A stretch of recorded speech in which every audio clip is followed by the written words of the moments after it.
Get your tickets for the Detroit is Different Festival, October 25th through 27th. Tickets online at DetroitisDifferent.com. DetroitisDifferent.com. All right, so we are back in full effect in the Detroit is Different podcast studios, and I've had a great pre-podcast discussion.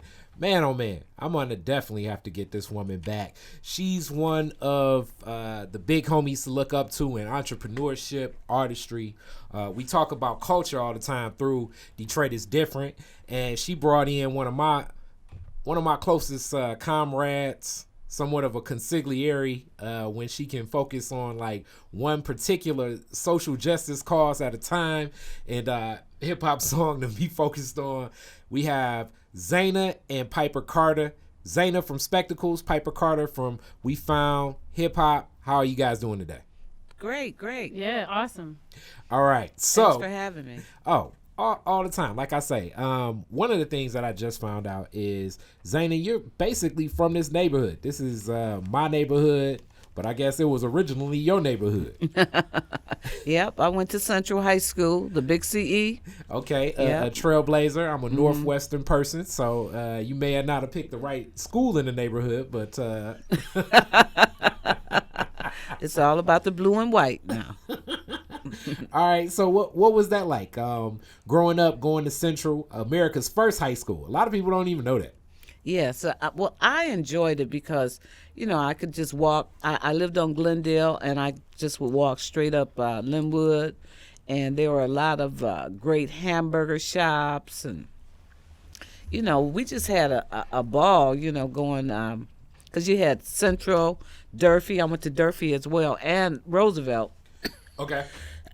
I went to McCullough Elementary School, and everything was just right here for us, This is when they first started making the big bags of potato chips. We had big boy potato chips, and, this was before Better Made, Okay. So as a kid growing up, it was all about getting to school and having that bag of potato chips. Ain't that something? Ain't that something? Some traditions never change. And then we also, right down the street was where Malcolm X, they had the first temple. Right, mosque. the first, yeah. And we learned a lot more about that in one of our other podcasts, as Aurora Harris's family, grandfather, poet Aurora Harris, also connected to some of the work with Piper Carter. Her grandfather was one of the original members of the Nation of Islam and studied with Elijah Muhammad alongside Fraud Muhammad, because the first mosque and the first temple of the Nation of Islam, as we know, is right there on Linwood. So it's the history. So it was a very rich neighborhood because you had the Supremes, they lived on Buena Vista, Tammy Terrell, David Ruffin. You would run into all these wonderful entertainers from Motown. So being in the neighborhood, I would just be on my bike riding up to the Motown music. Well, it's the Motown Museum, but back then it was just a place. It was just Motown. It was just Motown, and you see the Four Tops pull up in their Cadillac, and it was just it gave me something to aspire. Okay. Towards, just watching them and the whole world watch Motown make all that music. Okay, your family. I always start here too.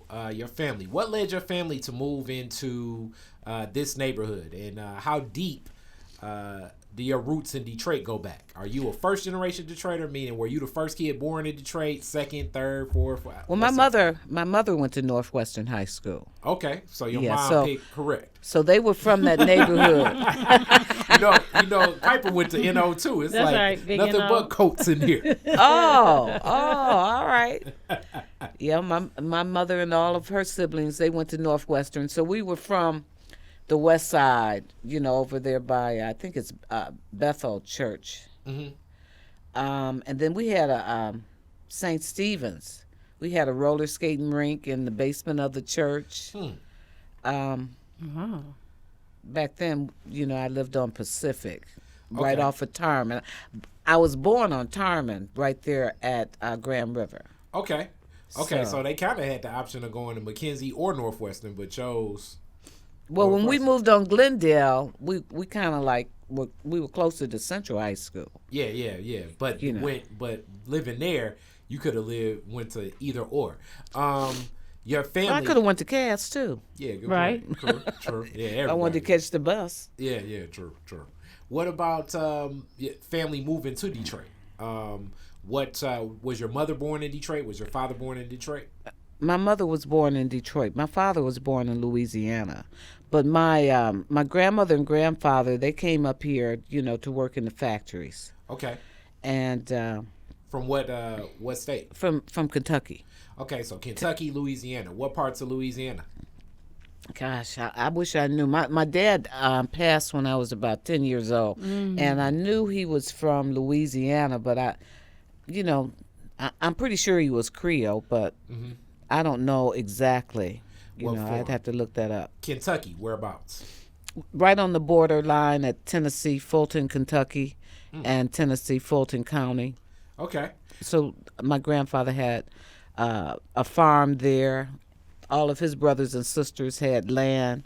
My great-grandfather was very entrepreneurial. They were the Mitchell family, and they were some of the first people to have, their own car and his own land. So all of my uncles were entrepreneurial. Ain't that something? So, like, one of the first people in town with a car. Ain't that something? That's Well, the first black family. I'm not Okay. going to say the first. But yeah, even being the first black person they with tell a me car. my grandfather, he always had like insurance policies on people, so he would cash in when people would die. Ain't that Wow. something? He's an entrepreneur.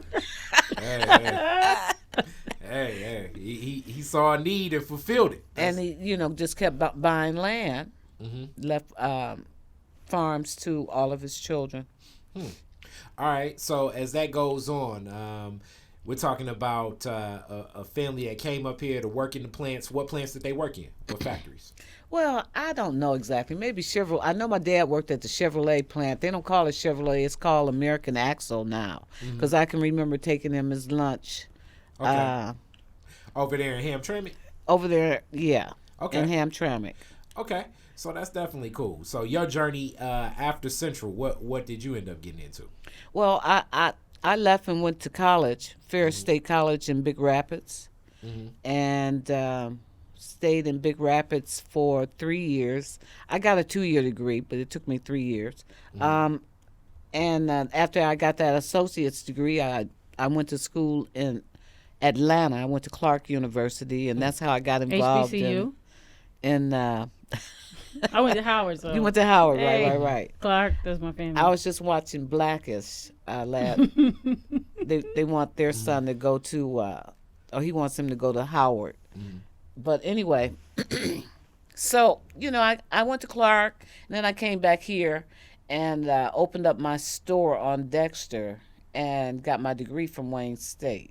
Okay, now talk about the stories. The stories. We were talking about Dexter. I never knew you had a store on Dexter. As Dexter is, as we know,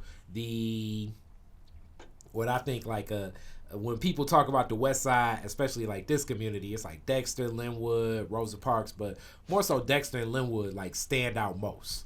As Dexter the was streets. jumping because you had the Bowler-Drome, and they had the Drome Bar, which featured a lot of fantastic jazz artists. Then you had Dinah Washington was married to Night Train Lane, and they opened up a bar on Dexter as well. Some of your most well sought off barbecue joints would be on Dexter. There was a couple of bowling alleys on Dexter, and then as you went down by Northwestern, there was Lucky Strike bowling alleys. You don't even have bowling alleys in the city anymore. No, not at all. So it gave me something to do on Saturday. My mother didn't have to worry about me because I was in the bowling league, and every day I would, every Saturday I would be bowling.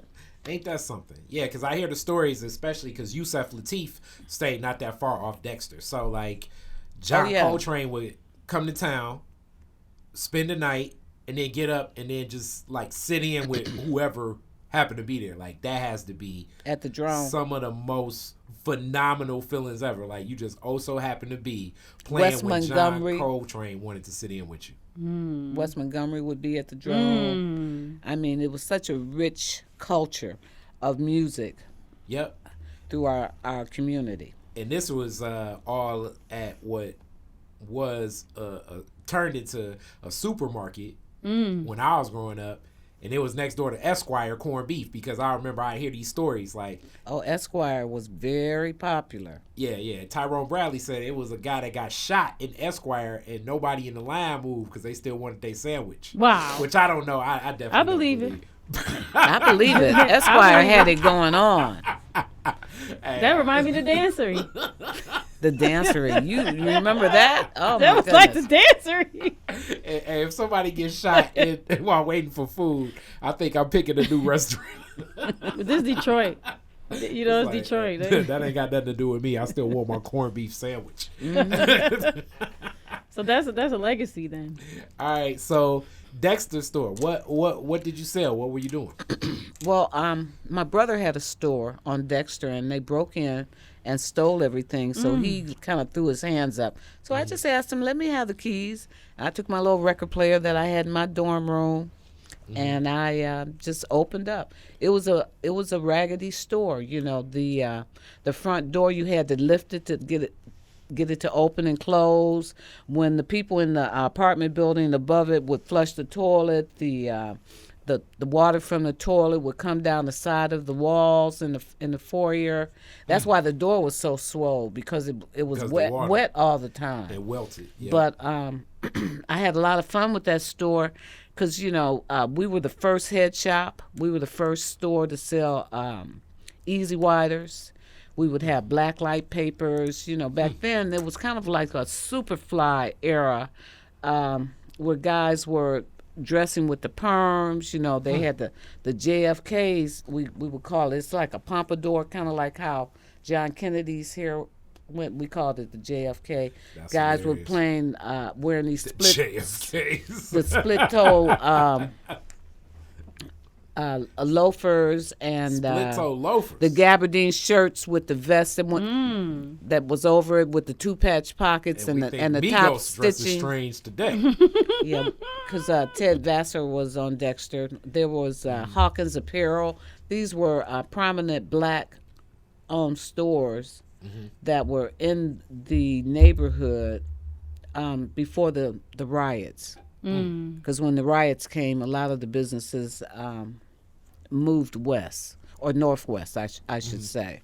It moved like further, like 7 Mile, Illinois, like Avenue of Fashion. But that was in the 60s, I opened up Junior's Jazz Room in 1971. Okay, so that's what it was like. In 1971, your first store. Walking away, what did you learn most, would you say, from that first iteration of you doing retail and owning it? And you were so young doing it too. Yeah, I like to make money. I got you. I liked having my own money. I liked also being able to find things for my clientele. I mean, like, if you came by the store, I always had a speaker outside, and you were waiting at the bus stop, I knew the right song to put on to get you to come in the store. I was always connected with the music and the hit records and the records that affected you emotionally. When a person hears a song that touches them, they got to have it right now. And back then, there was no other medium. I mean, you had to come, if you were having a party in the basement, you were playing 45s. They were only 3 minutes long. So you needed a variety of records that you could play. You were DJing. Yeah, it's like you were Keeping it DJing. going. Yeah. Ain't that something? So I'm guessing you definitely played, and he'll come back, and that's one of my big homies too. You were playing a lot of, they won a Grammy for that year. You were playing Smiling Faces a lot that year probably. Is that the Undisputed Truth? Yeah. Yeah. And they had these vests, these felt vests, and you would cut them, and then they would have the little dangling things at the bottom. I think the one song was The Funky Worm. I don't know if you guys know about the Funky Worm, but yeah. that was a big record. Because that's sampled in that song is sampled to make Black Superman from what is that? Above the Law. Oh, okay. And that's how I'm familiar. It's like you get acclimated with a lot of this music. Feels like, man, where did that come from? Yeah. So that's how I'm familiar. The with Funky Worm was a really, really big record for me when I had that store on Dexter, along with what's going on. Marvin Gaye's records were real big back then, and Nina Simone, because she had that record about to be young, gifted, and black, and then there was the Name Game song. How does it go? Bopahani, B5, Momani, yeah. That song was really, really big. So back then, we were selling 8-track tapes, and people would have record players in their cars, and where they could play 45s in their cars. Wow. That was a great time. But that store, Junior's Jazz Room, I hate to admit it, but we had a head shop, and I had a neon sign that said head shop, and people would come in and buy all kinds of paraphernalia, money spray. I would sell incense that you could, blessed incense, because you had Reverend Otis. So a head shop is like a place where you can get marijuana paraphernalia that can assist in your smoking. Exactly. Gotcha. Exactly. But I sold triple bean scales. I took the time to find products that people would desire. Okay, yeah, people we definitely had like to smoke weed. What you need, because you had chocolate papers, you had all the different flavors and everything. Now that I'm older, I don't think I would have a head shop, but when I was a teenager, I wanted to be hip, and I had the blinking lights that went around the window. I had black light carpeting on the floor. Just very eclectic speakers, and I was very fortunate that WGPR, Nat Morris and Ray Henderson, wow, they came and they broadcast right outside my store. Wow, that's cool. And they would do that Thursday, Friday, and Saturday, and that really put the store on the map. Okay, that's what's up. How long did you run that store? Oh, I had that store from 71 to maybe 76, because I opened the store on 7 Mile and 74. 7 and what? 7 Mile in Livernois, right across from B. Seagulls. Okay. It was called Zana. It was a big store. I had a record department, a makeup department, a shoe department, menswear, women's wear. It was like Macy's. But that Zana's. store was like being in an ocean. It was like because I was young. I was in my 20s, and when I got the store downtown, it was because it was small. After visiting It's the Ritz, which used to be in Greektown, It's the Ritz is owned by Frank Caruso, who owns Caruso out in Birmingham. But he had a little store, kind of like the first Spectacles, and he would have stuff hanging off from the ceiling and everything. And I saw what he was doing, and you don't have to reinvent the wheel. I was like, well, next time I get a store, it's going to be small where I can run it, and I don't have to necessarily have employees. Right. I feel you on that. So with that, we're going to go over to some Piper stories. Piper. I'm family. loving Zana's story because, number one, I look up to you. And in so many ways, because for me, you represent the genesis of the Detroit hip hop culture. Like when Hassan, rest in peace, was with us in the 80s. That's how I learned about your store and everything that you do, because he was so supportive and involved, but like he basically would come to us like, this is hot, this is what y'all should be wearing, this is the new thing, this is that. And that's what we did. Hassan was kind of like a Pied Piper. He was. He made Maurice Malone. Yeah, he made Maurice Malone. Yeah. He got all of his stuff in the music videos because he would travel. Yeah. He would travel the world and he would talk up Detroit. And bring spectacles. So he was the person who, made us love spectacles. He made us respect spectacles. He made us love spectacles. But it was in an organic way because he was always showing us cool. He dressed really well. He had great style. So he was always coming around. And he could dance. And he could dance his butt off. So he was always in the fashion shows and modeling and in the circles dancing and then doing the parties and just creating that scene. And so for our generation that looked up to him, it was like, okay, well, y'all need to go to Spectacles and get this. And it was literally, what he literally would say is, y'all should stop shopping at the mall. And y'all need to get y'all stuff from Zana. Because Zana could get you everything. Because you were doing custom stuff. And I think you still do. Custom stuff. Finding stuff in Europe. This is like pre-internet. There's no internet. Like, internet. We don't know what internet is. Mm-hmm. So you're connecting with major designers that are cutting edge. I mean, designers that, are... up and coming. And beyond up and coming because they're at the forefront. Yes. And also the designers that are at the forefront because like Wilkie Rodriguez and all these amazing people that are historical figures now, and you were putting young Willie Ware, like that's where I learned about Willie Ware. Stephen Burrows. I learned about all these designers from Spectacles, literally. And I couldn't afford it, but I learned about it. No, for real. This was these are black historical designers, high-end black designers from the 80s that quote unquote made it. This was the AIDS epidemic literally destroyed, didn't it? The black intelligentsia, the black what would you call it? Creative class. The AIDS, between AIDS and crack. But AIDS really destroyed like the black intelligentsia, the black creative class of that caliber. Oh yes. And like crack just destroyed that plus everything else.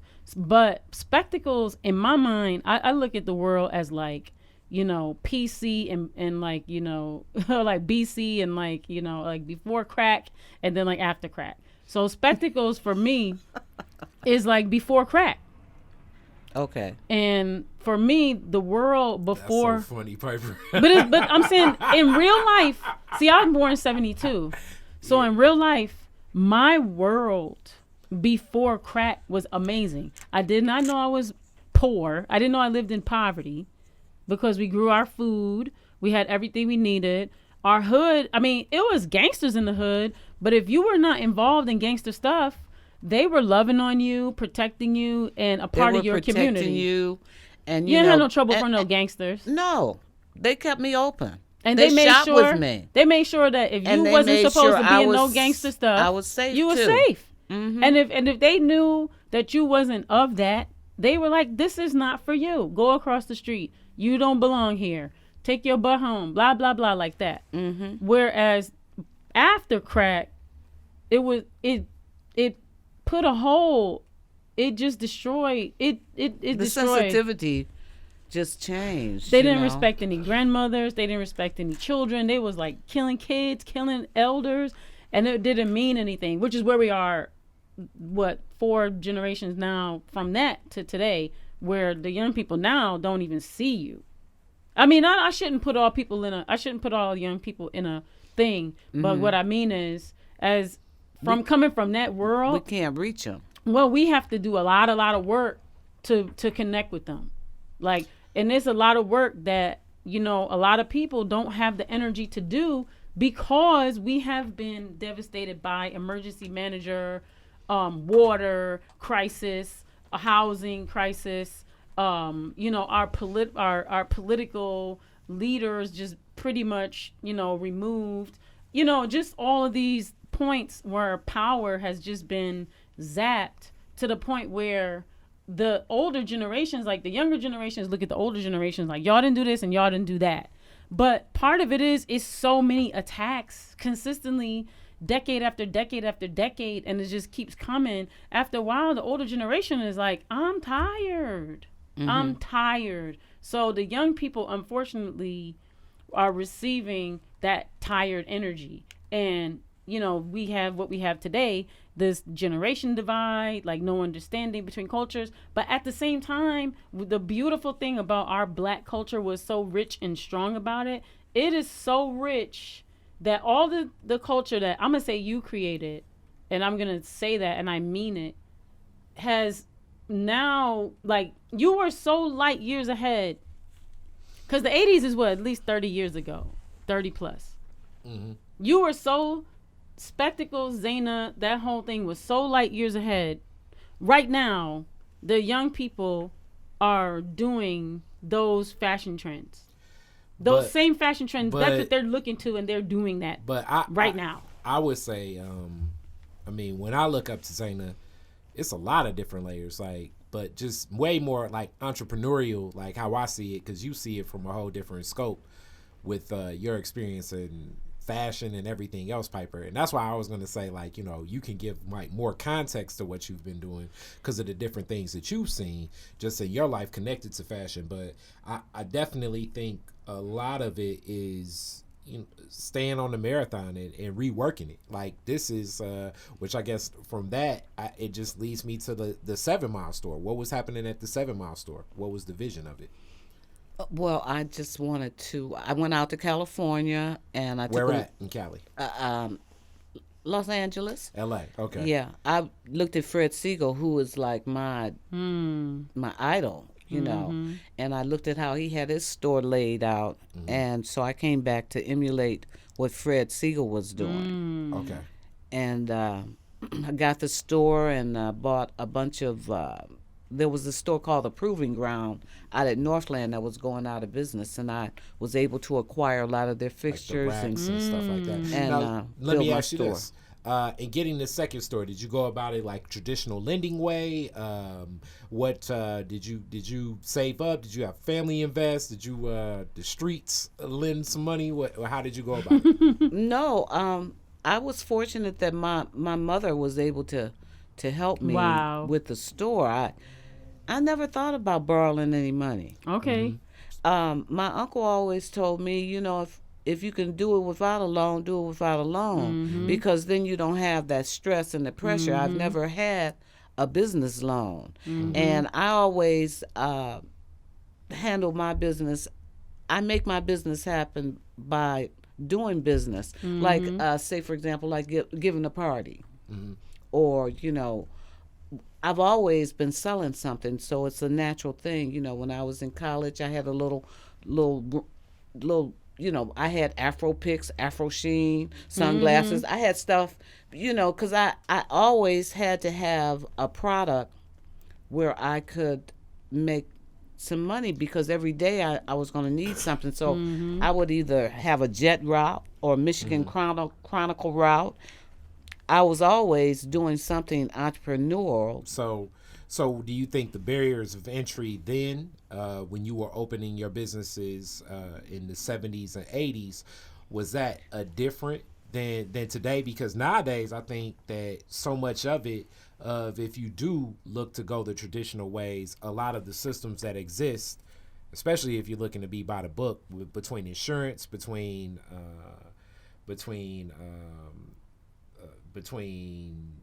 being, especially depending upon your type of business, I guess, making sure that you're regulated correctly. Like the barriers of entry can get so costly that you may need $100,000 just to get in the game to do business nowadays. Like, have things changed in reference to that? You feel things have changed because now everything is more immediate. When I had my store on Dexter, and UPS would leave me a box, I could write a check for $400 or $500 and know that I had 10 days to cover it, because it was going to take just that long for the people who I wrote the check to get the check. Now they're getting the check overnight, and that changed things. I didn't have that lead time that I needed, you know, because I would make sure that the product came in on Thursday, and I knew they weren't going to get the check until the following Monday. So I had 2 weekends to sell that stuff out of that box and cover that check. Okay. So it's completely different now. Everybody wants you to have a credit card. Mm-hmm. True. Yeah, I mean, They need you to have that. I rarely pay with cash. I mean, you know that because, like, if I buy something, I'm not paying with cash. So the systems that have changed with that in doing retail, and retail has definitely completely shifted due to a lot of the internet purchases that exist. Most people purchase through Amazon, different Amazon stores, half.com, Overstock, eBay, all these different options. And even what I create for some of my clients for their own e-portals for them to process their own transactions through smartphone apps and everything like that for the retailer that wants brick and mortar. What's happening right now? What would you suggest? I suggest you get online. Because that is where it's going, I mean, brick and mortar is nice, but for me to really make Spectacles happen, I gotta constantly be entertaining the clientele. I've got to have people coming in that are doing podcasts. I gotta have people have a shop and sip. I gotta have a DJ come play in the store. The store now becomes a place to meet and greet. Gathering. It's a gathering place, and then hopefully you'll sell something. But when people really get ready to buy now, they want convenience, and they want to know that they've made that purchase right then, and they like the fun of getting the package, and opening it. It's like Christmas. Okay. But I think the importance too, like, of Spectacles is that it is a community builder, because I will say all the way from, I'm gonna say my beginnings with Spectacle, like, I feel like the store in and of itself created a community.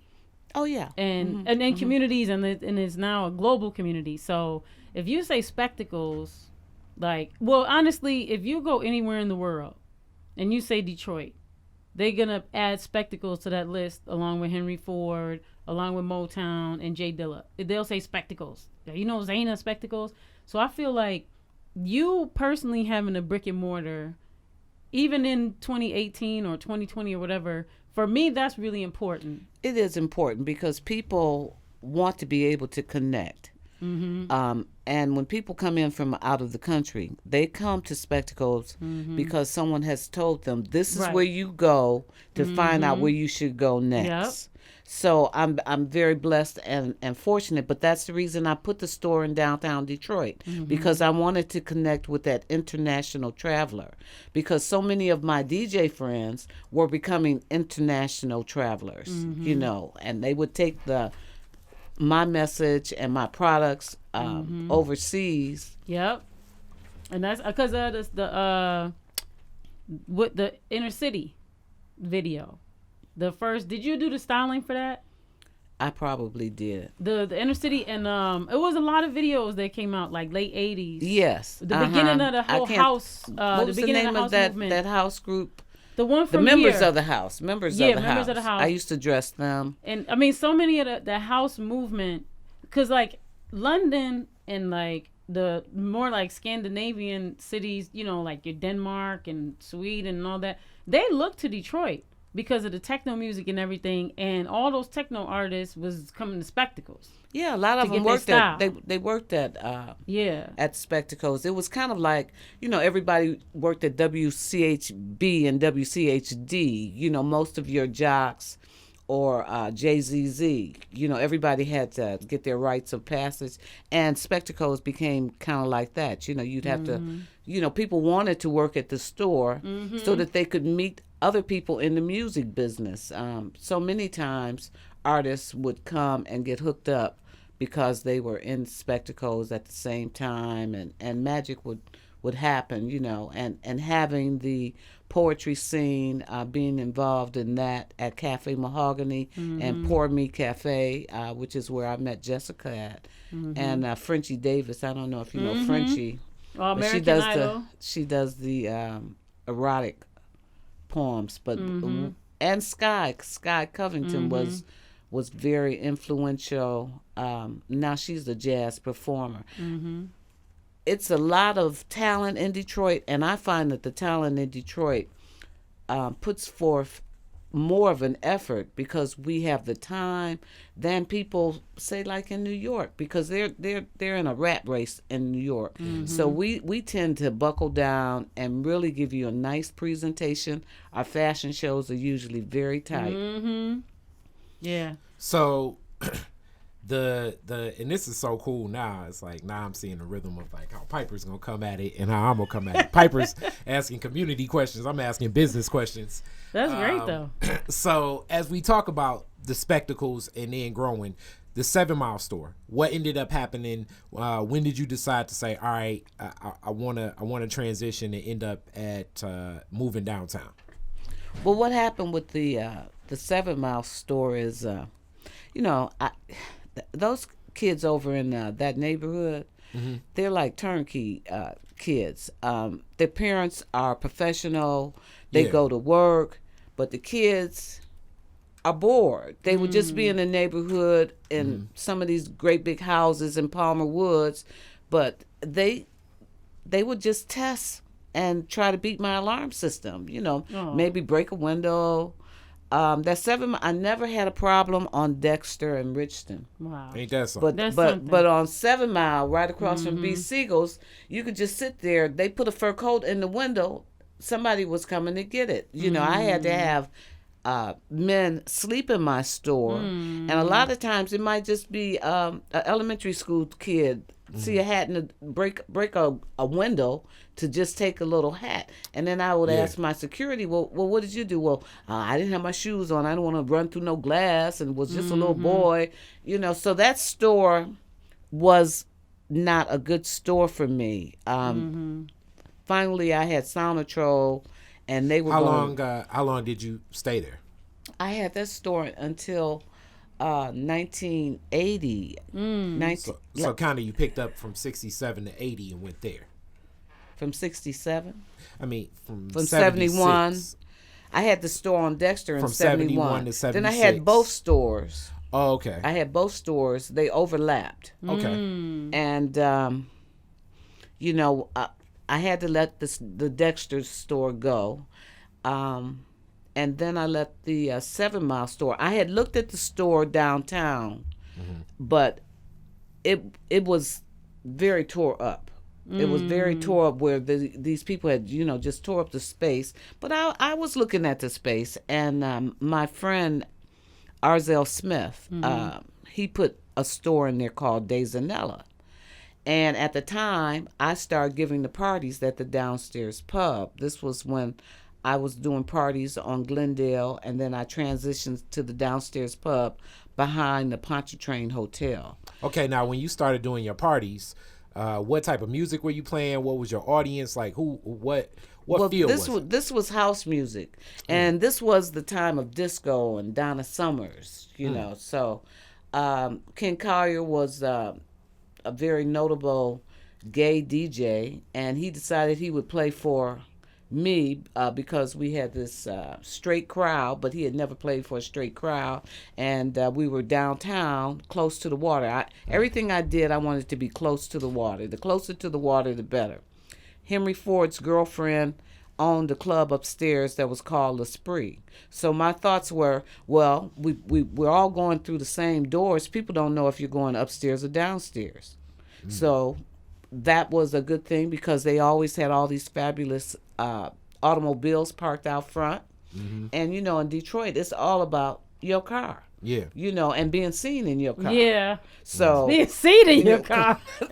So it was a great drive. You got a car to be seen in. Yeah. Right. So right. all of my parties, I try to get a drive-by spot where you can drive by and be seen in your car. Wow. Because that's what people want. They want to be Right. seen in their ride. If you're from Detroit, it's all Right. about your car. So the downstairs pub, I knew it was a phenomenal thing when people started scalping my free passes. They were selling my free passes Wow. outside of the party. Okay. And it was just we started doing theme parties. And the owner had a little gambling. He liked to bet the horses. So eventually we had to leave there because he needed money, and some brothers bought me out, and we had to move the party. Yep. So after I stopped doing the parties, I was trying to do fashion shows at My Fair Lady. I went with a guy that owned My Fair Lady, and I was doing parties down on Jefferson and Van Dyke. But what happened was, the DJs, they don't really, everybody wants to be the DJ, and that makes it, you get a lot of, they push back on you if you're not using them, the ones that were DJing at My Fair Lady. So I had to leave that venue, but we had great parties there too. And then I, in trying to do the fashion shows, I know this guy named Boogie owned a store in Northland, and Arzell had Daisonella. And I just told my partner, I said, well, whenever he moves out of Daisonella, we're going to get that store. So he opened up the store in the next building on the corner. And then he opened up this place called the Steam Pit, where the seafood market is, with the guy from Luomo, Mike Neal, but the people that owned my building thought that he was going to open up the store in a large space within the building. So it's like all the landlords were mad at this guy because he put this nightclub, the Steam Pit. And this was during All My Children, when they had a nightclub on All My Children called the Steam Pit. And Jesse was the star of All My Children. And they actually brought Jesse to Detroit for the opening of the Steam Pit right here in Harmony Park. That's crazy. So, yeah, it was a fabulous time. But I think what I'm really trying to tell you about is how I started. How you ended up at getting Specatcle. space. Yeah. So his name was Arzell Smith, and my name was Zana Smith. So the landlord that owned the building, he was like, well, why don't you just go get the keys from Arzell? And I was like, well, is it his store or is it your store? And after I said that, he gave me the keys. And I rented the store because I didn't know Arzell. I knew of him, but we had never sat down and had dinner or anything. Yeah. And, they sort of think that we all know one another. And he didn't know whether I was playing a game with him or anything. So, and I'll never forget what Mr. Petkoff, who was kind of like a mentor to me, because I was trying to make things happen in spectacles. I had one order of color and optics sunglasses. And he said, you can't make money with an empty wagon. And after he said that to me, I started getting busy buying stuff. And, because I was kind of broken from the 7 Mile store. And it took me a while to get my gumption together. And I was broken because these people that I knew had bought me out of my downstairs pub situation. Sometimes, people see you doing something and they want to be you. Or they think two things. Not only I would say out. It's dismissive and disrespectful because they believe that what you're doing can be mimicked as if everything you're doing is like, oh, if I just take this location, then I mean if she did it, I can do it. So obviously, I get the location like it, and you had a process, a theory. You had a couple different competitive advantages, one of my favorite words in business, that they would never have. One, this relationship with the DJ that was interested in spinning for a straight crowd, spinning a music that he's familiar with and he had a passion for. But it's like now I have an eagerness and ambition, and here's a classic one, initiative that I want to put into it. You also had like, all right, it's a knack idea where you have something upstairs and then we have downstairs, and I like that people get the chance to drive by and see themselves. So they may get a little bit of that, but they'll never really get the buy-in because most people are buying on replicating the idea that this experience that people are connecting to for whatever reason they're coming to it, and we kind of already talked about it. So it may be It may be to meet that girl. It may be to hook up with that guy. It may be to get a drink, talk to that bartender. It may be to get a little something extracurricular if you into something extracurricular to get your high on. Or it could just be to listen to the music. But these people connected to that experience, and you had a lot to do with making the space that people connected to. It's hard to replicate experience. Very hard. Very. And I like the way you put very that. hard. You know, and when they finally, some of the guys that would come to my parties regularly, it was a compliment to me. They opened up a club on Broadway, but the lower level of their club they called the downstairs pub, which is where we used to give the parties. So I realized that the downstairs pub meant so much to a certain demographic of people. It was like a time that can't be duplicated. Right. Like the warehouse. Yeah. And they ask me all the time, well, why don't you give a downstairs pub reunion? But how can I do that? And my DJ has passed. Yeah. You know, I don't think anybody, oh, well, this person could do it, that person could do it. You can't go back. It's a part of the experience because everything is intrinsically set up. You know, I hate reunions, and I hate when people they take these little cheap shots. Yeah. You know, like you can't give a party without calling it Prince or Michael Jackson, Prince versus Michael Jackson. I mean, they call on these icons to give the parties, and that, I mean, I appreciate them honoring them. And I've done an honoring. But they do it to me in the wrong vein. You know, it's not like they're gonna give the money to charity or anything. They're doing it because they can't even get anybody to come to their parties. Yeah, it's trying to get some money. That's what it is. You know, that's so what it is. And I agree. like that. The best, and I've done it in the best concepts of everything I've done.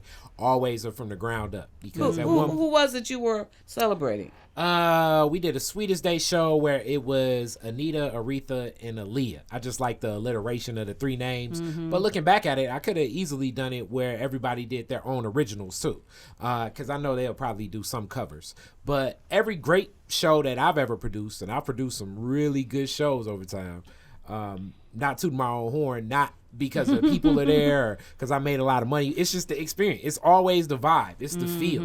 Like, it's the vibe. Yeah. It's always a combination, you know, but the people are very important. The music is very important. Yeah. And the ambiance of the room is very important. Very important. But it's a combination.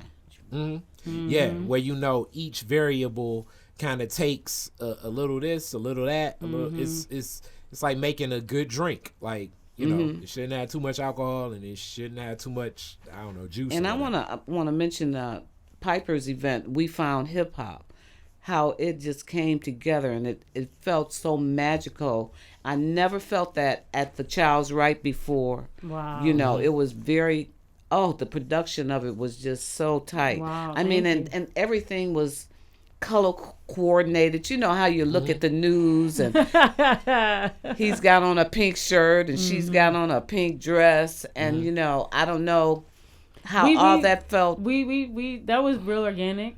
Oh. And we did have a conversation. We said, let's wear some colors and what colors do we want to wear? And everybody had different colors they wanted to wear. So we were like, look, let's just wear a combination. Whatever you have, do not go shopping, but whatever you have in your closet. I'm pretty sure people. Those were new gym shoes you had on? Well, they were new-ish. I mean, I hadn't. You know how you got up here in the closet. Yeah, they was new-ish. It was like I ain't never worn them. Right, I hadn't worn them. I got them on now. I got them on today. Oh yeah, those are some nice gym shoes. Yeah, the Nikes. You know. Yeah, they look good on stage. Oh, thank Piper's you. a sneakerhead. I'm a sneakerhead. You know, I love sneakers. Basketball player from Northwestern too. But having the young people there, that was so wonderful. Weren't they incredible? They were incredible. They were incredible, and like through rehearsals, you never know how stuff is gonna. Cause my passion is artist development.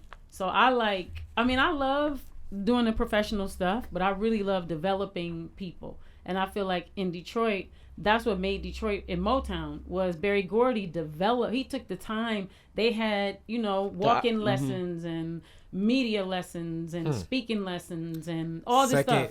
Second day in a row, I'm gonna mention the name Maxine Powell. The last interview I had, Maxine Powell, the etiquette coach for Motown. Etiquette.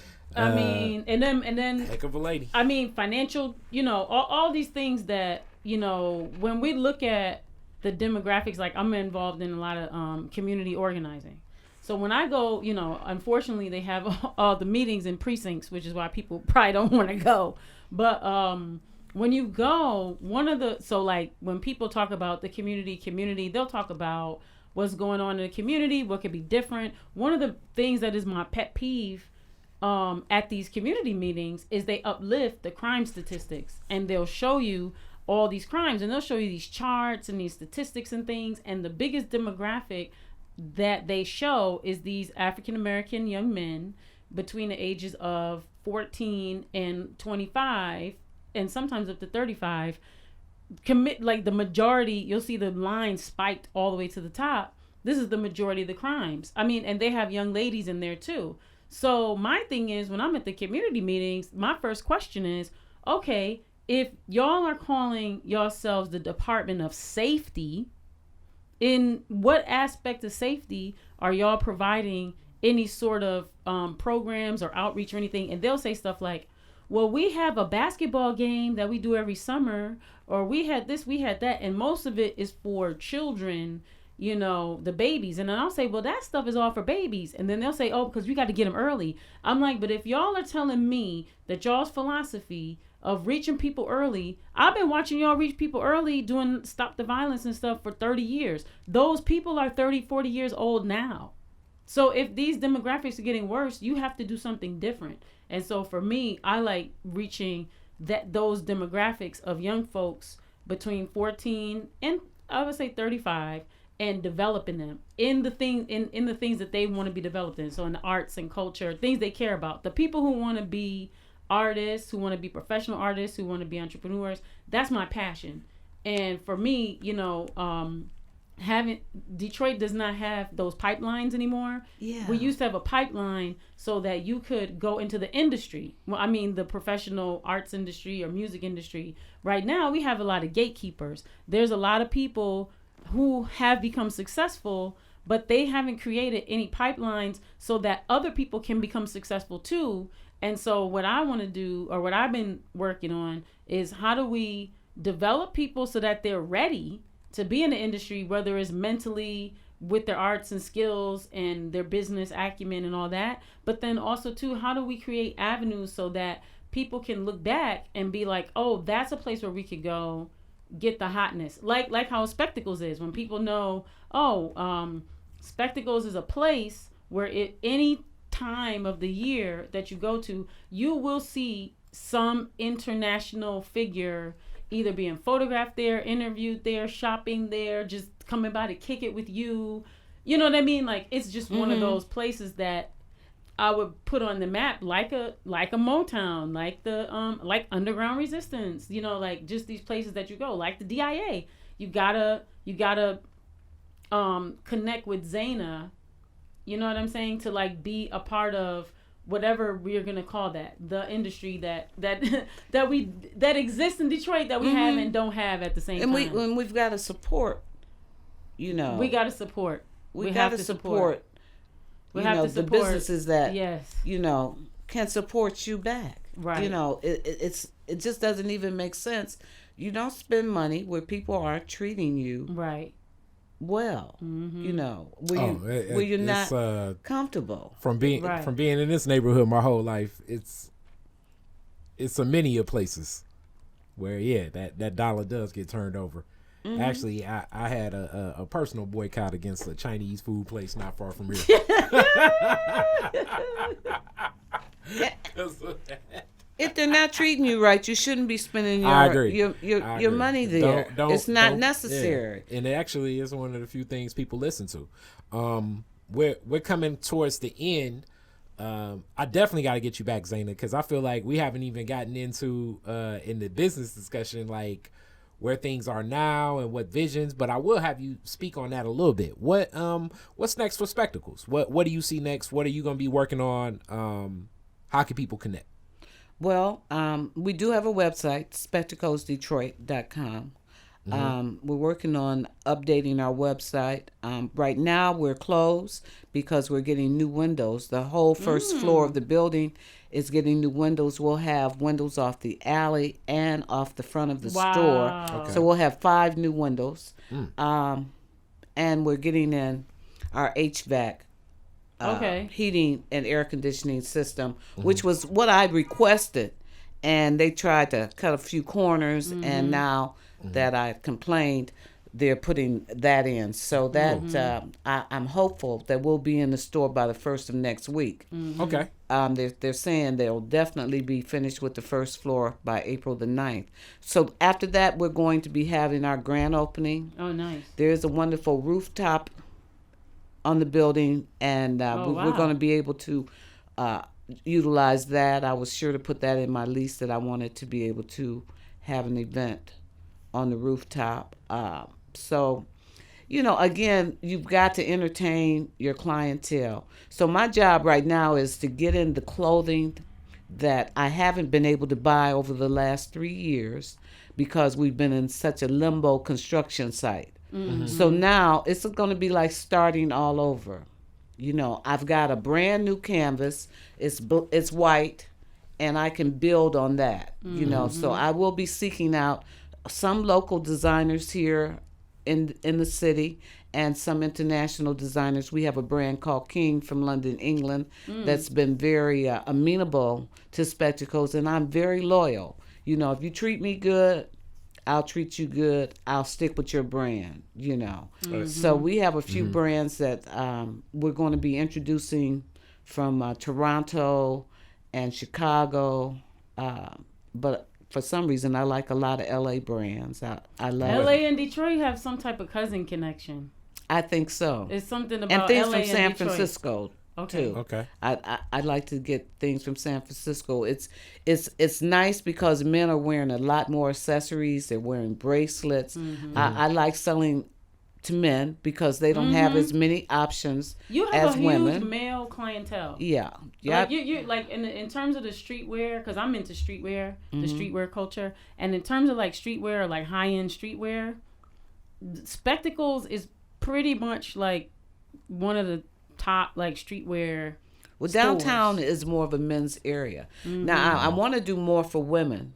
If some of the landlords were amenable, I could open up a woman's store, right down the street. There are a lot of empty spaces still downtown. But there's nothing really, really happening unless there's an event downtown. Right. So, you got a lot of cranes. And just today I had 2 nails in my tire, and I hadn't been anywhere, but I know it's from being in downtown Detroit because it's just a lot happening, a lot of rebuilding, and you got that great big J.L. Hudson site, which is going to inhibit business because people don't like to hit roadblocks. It's just like if you go on the internet and you can't get fluently, then you'll be like, well, forget it. Yeah.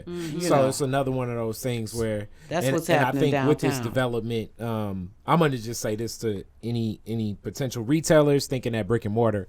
You kind of touched on it, but really, I talk to a lot of business people where they talk about, I got my friend doing this and I got my cousin doing that. Write your own business plan and definitely read your lease. Read your lease. There's too many times I hear about people that sign into a lease. I mean, you can get option to buy. These whole concepts of like what a white box space is. You need to be specific. Don't just go on what you think the jargon is. You need to know what's happening, especially if you're going to be in a place and in a space. It's a lot of people that are leasing property from people that the people they're leasing it from aren't even the real owners of the property. So you need to know and explore this, have the information. I I can't express this enough. It's important Read that you get it. your lease. Yeah. And don't, it's gonna, all of the language in there is very litigious. It's going to drive you crazy. It's a reason that it's like that. And you need to sit down with an attorney. It's worth it. You need a lawyer. And understand what they're saying. Because when shit goes awry, right, and they pull that paperwork out, you can easily end up, I mean, I've known too many restaurants that ended up putting too much work into a space, and then they don't own it. There was like a 2-year lease with an option out, and the opt-out happens and stuff like that. I can't understand that, but that happens to people all the time. I watch it happen to people that are in business, and they don't understand that this is not your building. You don't own the property. So there's only so much that you can invest in someone else's space. If you really want to go and freak a space out, then you get your own. Yeah. You own your property, you know. And you need to be very, very specific with it. You need to understand. If it's one lesson in business you learn very fast is that most of these businesses are in business to get business from you. Right. It's not a lot of businesses in businesses to keep you in business. Right. You got to figure out which business trying to get business from you is somebody you can work with or who you can't. Well, you know, for me, you never know how a person stays in, but you got to have a sympathetic landlord, one that understands what you're doing, one that cares. And that cares and wants you to be in business. You know, you don't need a bunch of empty buildings downtown. That's not what the powers that be want. They want downtown to appear vibrant, and they need foot traffic and everything. So they're going to try to entice you to come through, and they're going to try to entice these businesses to stay. But you're going to find that there's going to be a turnover. So there's going to be a lot more opportunities because a lot of these businesses are only there for the moment.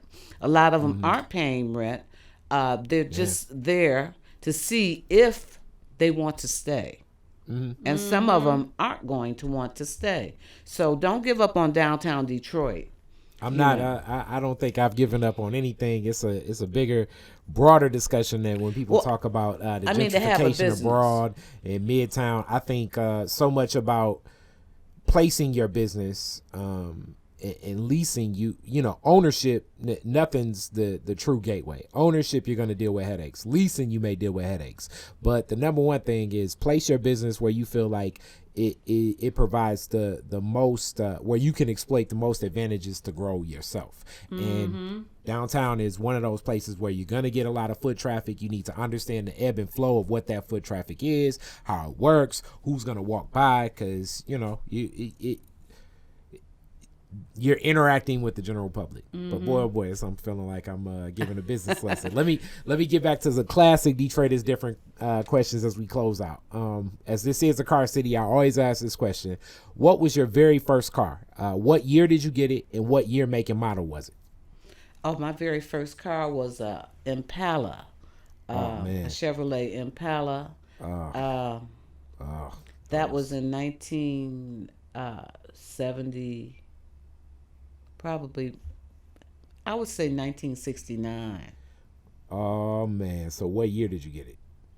It was a used car, you know, like it was my grandmother's, and they just gave me something that I could drive. Oh, it was heavy metal, though. That's a heavy metal Impala. If you had that Impala right now, it'd be... but... Talk about people... You know, I've had a lot of wonderful cars, though, in my lifetime. Where did you go with your first... in that Impala, where was your first ride? Well, I was at Ferris State College, so it was so I could have a car at school. Yeah, and that's an old school Impala. That was a stick shift too, a heavy metal stick shift. It wasn't a stick shift. It wasn't. It was automatic. It was automatic. They blessed you. They blessed you. It was a wonderful thing. You know, my brother was up at school too, so I had to share the car with him. Of course. So it was like a timeshare vehicle. He was like, "Get you a boyfriend." You know, he didn't want to share the car with me. He would let me use it sometimes. I usually would have to call home though. The times, oh man, you would have to snitch on your brother to get the ride. Wow. But yeah, I enjoyed that car. Okay. All right. Next question. It's the end of the fireworks. You're at Woodward and Jefferson, and you're the DJ. You get to play 3 songs. What songs are you playing? Well, I probably would play some Stevie Wonder. Which song? What's that? I don't want to say. Gosh, you can't go wrong with any Stevie Wonder song. No, but you can't go wrong. I don't want to say, the first thing that you think of is that Hustle song, My Eyes Don't Yeah, Cry No My More. Eyes Don't Cry. But yeah. how about the one Living for the City? Okay. All right. Living for the Living City. for the City. I really like Stevie Wonder songs, but I also like a lot of Diana Ross and Shaka Khan. Okay. I like both too. Which Diana Ross song? Diana Ross. Let's see. I guess I'm Coming Out. Okay. All right. And Shaka Khan. Shaka Khan. I'm Every Woman. Okay. All right. Definitely. And the last question is, if you could rename Woodward after one Detroiter, who would it be and why? One Detroiter. I don't know. I guess it would have to be Coleman Young. He gets the most votes. Right. He gets the most votes. And that definitely is something big, because Coleman it's almost Young. like Coleman Young. Young's journey. Coleman like Young. you started your business journey like when he started his mayoral run almost. Yeah. That kinship sort of. So there we go. Zana, thank you so much. Well, I'm gonna thank put you the for link having there. me. Thanks for coming, Piper. Yeah, Thank you for having me. Yeah. This is an honor. I keep telling Zana I have to do a documentary with Zana. Zana needs a document. Zana needs a documentary. I'm working on an autobiography. You working on autobiography? But You need I a do documentary. need a documentary. You need a documentary. Okay, well, let me know, because Detroit is different. Is definitely in support of Zana, as like Zana knows me from my my marketing world, but hip hop always inspired that. She's always been supportive. As far as a place you can buy my music, as people say, where do you buy your music? Zana's You can go to the Spectacles. biggest supporter. Go to Spectacles. Yeah, Go to Spectacles. she's the biggest supporter. Go to I try to Spectacles. help where I can, I just want people to work, just get up and do something, make something happen. Like all the signs you got around about the 3 kind of people. I love that. My mom, that was my mom's favorite quote. She put that up. Watch, wonder, and make Wow. things that happen. My mom loved that. There's a lot of watchers these days. Shouts out to mom. Yes. Thank you. Detroit is Different is where you get information, artistry, history, music, and even comedy. Detroit is Different, a home for the culture of Detroit. Visit online at DetroitisDifferent.com today.